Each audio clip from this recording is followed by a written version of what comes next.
So in this broadcast, I am going to talk about my ontology, my axiology, and my epistemology. I'm going to start off with ontology, and by the way, my cat's sick. He has his eye swollen, so he's being very clingy. So my ontology. I think that there are things that exist that are beyond normal human comprehension, and that can explain how, some people can open up their third eye through meditation and spiritual means. The third eye is often associated with things like religious visions and the ability to observe chakras or auras of people, precognition, and out-of-body experiences. So that can explain, how I said normal human comprehension. Those people are, they're gifted. They have these differences than what a typical human being say they don't study the idea of opening up your third eye or being more aware of the world around you. And they can have a deeper connection to something and can be given a vision that pushes them to do something or gives them insight on a situation, or sometimes even predict something that happens or that can happen in the future. Although I don't have any special gifts, I've never tried to open my third eye. I do believe that people can do it. I believe that people have a deeper connection to this world and what is in existence. Like mediums, they have a deeper connection to the spiritual entities and ghosts. Spirits is what I would prefer to call them, but I think that that's definitely a factor in existence that some people don't believe in or choose not to believe in, even though it's how couldn't that happen? I don't know. I just think it's very deep. It's a very deep discussion that a lot of people choose not to have. And then so that brings me to my axiology. So when it comes to the factor of my religious views, because I saw something in my research about how religion can be a part of your axiology. So I'm a Christian. I believe that there is a God, and I believe that he sent Jesus to the earth to die for us. Although I've never seen God or heard his voice, I have experienced powerful things in my life and seen impossible stuff happen, and they're unexplainable, but I have faith that God did that for a reason, and that he is the reason why things like that happen. An example of that is recently one of my friends' mothers had a mass on her stomach, and the first time she had gotten it checked out, it was maybe this big, and it had doubled in size in a matter of 4 weeks.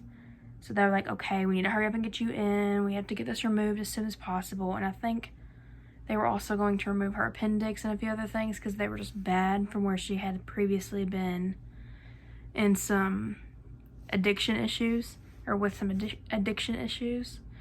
So she explained that she had felt she was laying down on the hospital bed waiting for surgery, and she explained that she felt what would feel like someone taking their fingers and putting it on her neck and this.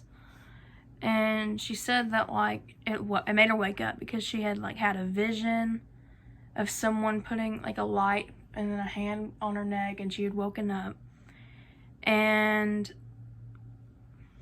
she felt an adrenaline rush. She was oh my gosh, this is crazy, what was that?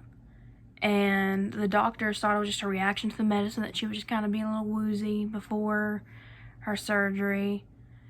And she was you need to look at this mass before we go in. And they were just no, we don't need to. We saw it a few days ago before, saw that it doubled in size. But whenever they went to perform the surgery, they couldn't find the mass anymore. They were looking for it, they couldn't find the mass. They were going to take out her appendix because it had gone bad.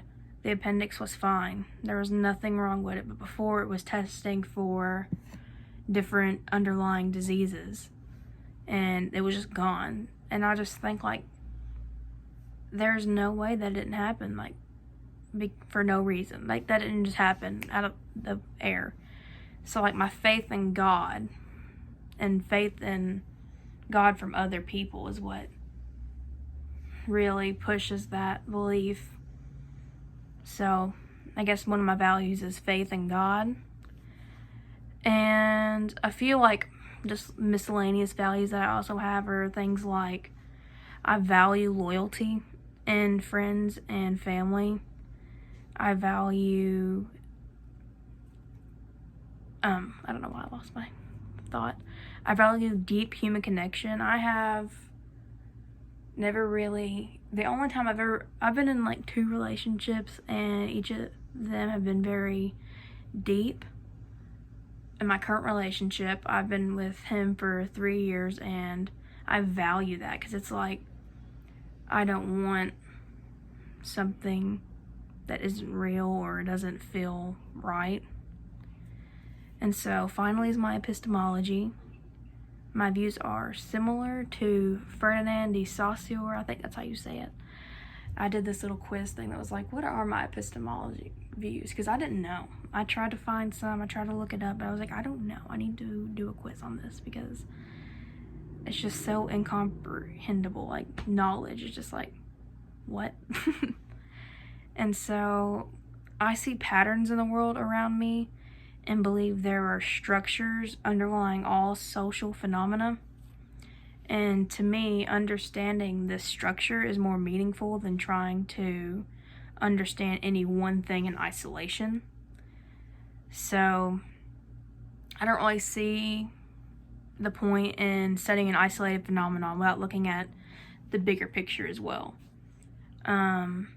I prefer coming up with universal ideas about the world around me and then confirming these through observation and research and studying. And the final term for what I am epistemology wise is I'm a structuralist, which is really cool. I didn't know that. I thought that was like, oh, I can see that now. And so yeah, I think this wraps up the video. I hope you enjoy. Thank you.